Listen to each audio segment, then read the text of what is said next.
పెసరపప్పు పాయసం తయారీ విధానం. 1/2 కప్పు పెసరపప్పు,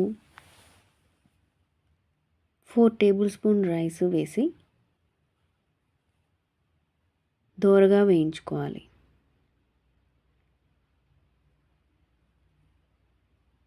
ఇలా రంగు వచ్చాక స్టవ్ ఆఫ్ చేసి ఒక ప్లేట్లో తీసుకుని చల్లార్చి పెసరపప్పు బియ్యాన్ని 2 సార్లు కడుక్కొని కొంచెం వాటర్ పోసి కుక్కర్ మూత పెట్టి 3 విజిల్స్ వచ్చే వరకు ఉంచాలి.